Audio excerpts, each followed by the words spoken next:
Hello students, this is Shaheen and in this particular lecture video we will be considering chapter number 5 organizing और organizing का आज हम discuss करेंगे importance of delegation. Delegation की बात हम लोगों ने सारी इससे रिलेटेड बात कर ली थी। डेलीगेशन क्यों ज़रूरी है? ताकि मैनेजमेंट एफिशिएंट हो, अच्छे एम्प्लॉयज़ होंगे, एम्प्लॉयज़ अच्छे से रिस्पॉन्सिबिलिटीज़ को हैंडल कर पाएंगे, अथॉरिटी अच्छे से मेंटेन कर पाएंगे, तो मैनेजमेंट ऑटोमेटिकली क्या हो जाएगा? इफ़ेक्टिव हो जाएगा। उसके बाद एम्प्लॉय का डेवलपमेंट होगा। एम्प्लॉय का डेवलपमेंट कैसे होगा? होल ऑर्गेनाइजेशन का डेवलपमेंट मतलब एम्प्लॉय का डेवलपमेंट, और एम्प्लॉय का डेवलपमेंट मतलब होल ऑर्गेनाइजेशन का डेवलपमेंट। एम्प्लॉय को मोर अपॉर्चुनिटी मिल पाएगी अपने टैलेंट को एक्सप्रेस करने के लिए, और अपने टैलेंट को लेटेंट एबिलिटीज़ और वो अलाउ करेगा, जिससे उसकी डेवलपमेंट होगी उसकी स्किल्स की, और वो अपने टास्क को, कॉम्प्लेक्स टास्क को अच्छे से इम्प्रूव कर पाएगा। डेलीगेशन हेल्प करती है बेटर फ्यूचर के लिए। जितनी ज़्यादा मुझ पर रिस्पॉन्सिबिलिटीज़ डाली जाएगी, मुझे अथॉरिटी दी जाएगी, उसी हिसाब से मेरा ओहदा मेरी फर्म के अंदर बढ़ता चला जाएगा। इस चीज़ से आप भी एग्री करते हो कि अगर आप ज़्यादा रिस्पॉन्सिबल होगे तो घर के ज़्यादा से ज़्यादा काम आपको मिलते होंगे, और अगर नहीं होगे, कामचोर होगे, तो फिर तो अलग ही बात है। Next is motivation of employ. Employ क्या होगा? मोटिवेट होगा। अगर अच्छा काम करेगा, उसने अपने पूरे 100% लगाए और आउटकम पॉजिटिव आया, इससे क्या पता चला कि एम्प्लॉय को अप्रिशिएट करा आपने, और अप्रिशिएट करने से एम्प्लॉय क्या होगा? मोटिवेट होगा। पूरी फॉर्म, पूरी ऑर्गेनाइजेशन में आप उसको अच्छे अवार्ड दो और भी उसको अप्रिशिएट करो, तो उससे क्या हो जाएगा? एम्प्लॉय का डेवलपमेंट होगा, प्लस एम्प्लॉय मोटिवेट रहेगा। फैसिलिटीज ऑफ ग्रोथ होगी एम्प्लॉय की मोटिवेशन के थ्रू, न्यू वेंचर्स के थ्रू उसका एक्सपेंशन होगा। ये कीवर्ड्स हैं, ये लिखो, न्यू वेंचर्स के थ्रू। एबल होगा प्ले सिग्निफिकेंट रोल, अगर कोई नया काम शुरू होता है, ठीक है, अलग ब्रांचेस में काम शुरू होता है। बेसिस ऑफ मैनेजमेंट हायरार्की, ये देखो, ये लाइन टू लाइन पढ़ने वाला टॉपिक है, क्योंकि ये आप लोगों को नहीं आता बिल्कुल भी। हायरार्की क्या होता है, किससे रिस्पॉन्सिबिलिटी शिफ्ट करते हैं, तो देखो इसको लाइन टू लाइन पढ़ाती हूँ। Delegation of authority establish superior subordinate relationship. अब हायरार्की में क्या होगा? एक सुपीरियर है, एक उसका सबॉर्डिनेट है। ये ऊपर बैठा है, ये नीचे बैठा है। नीचे बैठा है इन द सेंस कि ये काम कर रहा है इसके अंडर। Which are the basis of hierarchy of management? It is the degree and flow of authority. कहाँ से अथॉरिटी फ्लो करी? इस इंसान से। किसको? इस इंसान को। Which determine who has to report whom. बता रहा है साफ साफ कि इस इंसान को अथॉरिटी इसको देनी है और इस इंसान को रिपोर्ट इसको करना है। The extent of delegation authority also decide, ये जो एक्सटेंट है ये डिसाइड करता है power that each job position enjoy in the organisation. यही डिसाइड करता है कि अगर ये काम अच्छा करके देता रहेगा इस इंसान को, तो ये इसको ज़्यादा काम देता रहेगा, इससे इसकी डेवलपमेंट होगी, इसकी ग्रोथ होगी, इससे इसको मोटिवेशन मिलेगी, और हायरार्की में इसका लेवल बढ़ेगा, और इससे कोऑर्डिनेशन, इन दोनों की कोऑर्डिनेशन क्या होगी? अच्छी होगी, और ऑर्गेनाइजेशन से भी इन दोनों को अचीवमेंट्स मिलेगी इससे रिलेटेड। तो सारे पॉजिटिव पॉइंट्स हम लोगों ने डिस्कस कर लिए हैं डेलीगेशन के। डेलीगेशन बहुत इंपॉर्टेंट रोल प्ले करता है, प्लस इसकी केस स्टडी आनी भी ज़रूरी है, मतलब आएगी ये मान लो आप लोग। तो इस टॉपिक को बिल्कुल भी स्किप ना करो, एक बार दोबारा देख लेना, और कोई कन्फ्यूज़न हो तो दोबारा आप पूछ सकते हो। डिसेंट्रलाइजेशन का मतलब क्या होता है? जब पावर्स एक के हाथ में नहीं होती, इंडिविजुअल के पावर्स डिस्ट्रीब्यूट कर दी जाती है, 2, 3, 4, 5 ऐसे लोगों को क्या कर दी जाती है? डिस्ट्रीब्यूट कर दी जाती है। तो जब डिस्ट्रीब्यूशन होगा तो ये डिसेंट्रलाइजेशन, और जब एक सेंटर के हाथ में काम होगा तो वो सेंट्रलाइजेशन। ये मैंने पहले भी आप लोगों को डिस्कस करा है कि सेंट्रलाइजेशन और डिसेंट्रलाइजेशन होता क्या है।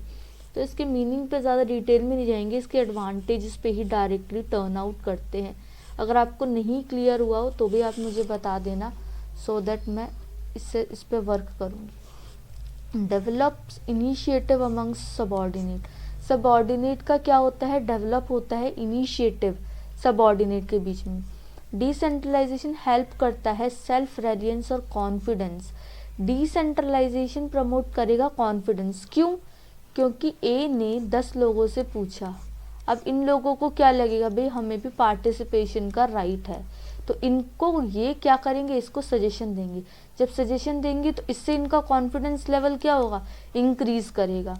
जो सबऑर्डिनेट है लोअर मैनेजरियल लेवल के, वो फ्रीडम महसूस करेंगे डिसीजन लेने में, उनका खुद का जजमेंट होगा, वो मोटिवेटेड फील करेंगे। ठीक है, तो इस तरीके से डिसेंट्रलाइजेशन क्या करता है, अच्छे से काम करता है। डेवलप क्या करेगा, managerial talent for the future. अब आपको पता है कि एक इंसान बहुत अच्छे से वर्क करता है ऑर्गेनाइजेशन में, अपना पार्टिसिपेशन बेस्ट देता है। ठीक है, तो आप क्या कर रहे हो, उसको आगे लेके आ रहे हो, और ये आगे लाना, उससे क्या हो रहा है, इसकी डेवलपमेंट हो रही है, उस पर्सन की भी डेवलपमेंट हो रही है, ऑर्गेनाइजेशन की भी। फॉर्मल ट्रेनिंग प्ले करते हैं इंपॉर्टेंट रोल सबऑर्डिनेट स्किल्स पे that help them rise the organisation, but equally importance is the experience gain by handling assignments handle कर देना, बीच में कोई प्रोजेक्ट उठा कर दे देना, और बीच बीच में चेक करना कि अगर मैं इतनी डिफ़िकल्ट रिस्पॉन्सिबिलिटीज़ को दे रहा हूँ तो क्या ये इसमें पार्टिसिपेट कर पा रहा है कि नहीं कर पा रहा है। तो ये चेक होता है। जैसे कभी कभी टीचर करती नहीं है, क्वेश्चन पेपर में बहुत ही ज़्यादा टिपिकल क्वेश्चन पेपर फ्रेम कर देती है, सो दैट कि एक बार चेकआउट करने के लिए बच्चों का लेवल। क्विक डिसीजन मेकिंग जल्दी हो जाएगी। कैसे, ABCD 4 लोगों के हाथ में काम है, तो उससे क्या हो जाएगा, जल्दी से डिसाइड करेंगे ये चारों मिलके, और सजेशन ज़्यादा अच्छे से होगा। फोर्थ पॉइंट देखो इसका क्या कहता है, फोर्थ पॉइंट कहता है कि रिलीफ टू टॉप मैनेजमेंट के ऊपर पूरा बर्डन नहीं आएगा, और जब बर्डन नहीं आएगा तो वो क्या है, वो थोड़ा सा स्ट्रेस फ्री रहेगा। तो टॉप मैनेजमेंट को इतनी ज़्यादा बर्डन नहीं फील करना पड़ेगा। Superior over activities by subordinate because they are given the freedom to act, decide, better control कैसे रहेगा, देखो ये किसका पॉइंट है, फिफ्थ पॉइंट। देखो फिफ्थ पॉइंट से फैसिलिटेट ग्रोथ ज़्यादा अच्छे से होगी। क्यों, पूरी ऑर्गेनाइजेशन में डिसेंट्रलाइजेशन अवॉर्ड्स ग्रेटर ऑटोनॉमी, आज़ादी देता है लोअर लेवल मैनेजमेंट को, एज वेल एज डिविजनल और डिपार्टमेंटल हेड्स होंगे, वो अलाउ करेंगे फंक्शन को ज़्यादा अच्छे से करने में। एक कंपटीशन होगा, और ये कंपटीशन पॉजिटिव होगा, तो इस वजह से ऑर्गेनाइजेशन में ग्रोथ क्या होगी, बढ़ेगी। फिर कंट्रोल की बात की उन्होंने, बेटर कंट्रोल कैसे होगा, देखो डिसेंट्रलाइजेशन पॉसिबल होती है इवेल्युएट परफॉर्मेंस ईच लेवल पे डिपार्टमेंट के। इंडिविजुअली वो अकाउंटेबल है अपने रिजल्ट के लिए, मैं खुद के रिजल्ट के लिए रिस्पॉन्सिबल हूँ, मैं किसी और पे थोप नहीं सकती कि भाई मेरा रिजल्ट आया इट्स बिकॉज ऑफ मी, उस इंसान का रिजल्ट इतना आया it's because of their efforts. ठीक है, तो the extent of achievement organisation objective का ये हर एक इंडिविजुअल के ऊपर होगा। अगर मेरी ऑर्गेनाइजेशन में 5 एम्प्लॉय हैं, वो अपनी रिस्पॉन्सिबिलिटी खुद के ऊपर समझते हैं, काम अच्छा करते हैं, इनके बीच में कंपटीशन है, तो ये क्या होगा, इनका जो कंट्रोल होगा वो ज़्यादा अच्छे से होगा। फीडबैक देंगे ये सारे, ये होना चाहिए, इस ऑर्गेनाइजेशन में ये चीज़ की कमी है, वो सजेशन दे पाएंगे, अपनी बात रख पाएंगे। ठीक है ना, ये चीज़ समझ रहे हो, डिसेंट्रलाइजेशन में ये सब चीज़ें आती हैं।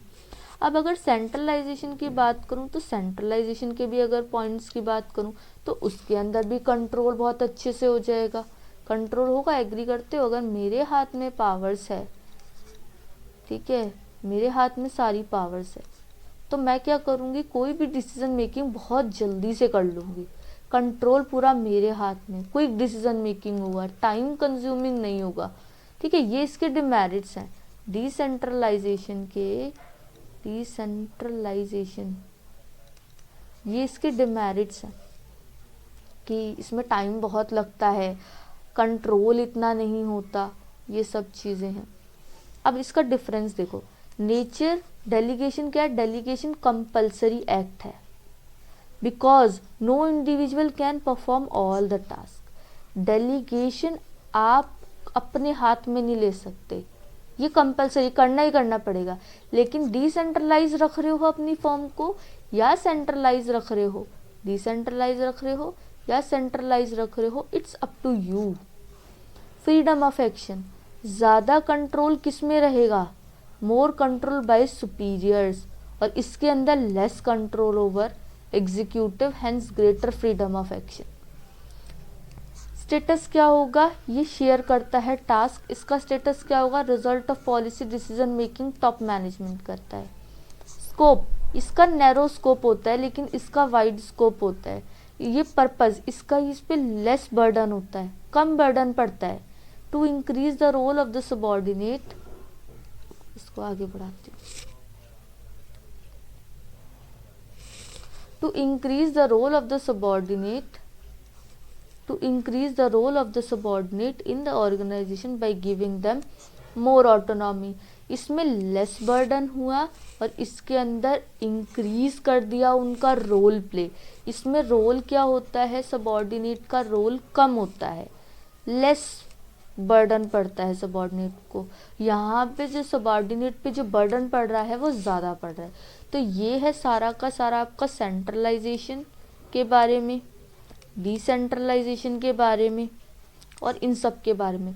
अगर आपको किसी भी टॉपिक से रिलेटेड ज़्यादा इन्फॉर्मेशन चाहिए तो बता देना, एक डाउट क्लियरिंग सेशन रखूँगी जिसमें मैं सब कुछ डिस्कस करूँगी कि ये टॉपिक्स लेफ़्ट ओवर हैं। अगर वैसे तो मैं अपनी तरफ से 100% ट्राई कर रही हूँ कि सारे के सारे टॉपिक्स कवर करती चलूँ साथ साथ, बट स्टिल अगर कोई रह जाता है तो आप लोग मुझे इन्फॉर्म कर दीजिएगा। पढ़ाई करो खूब, stay tuned, be happy, and next lecture video में मिलते हैं।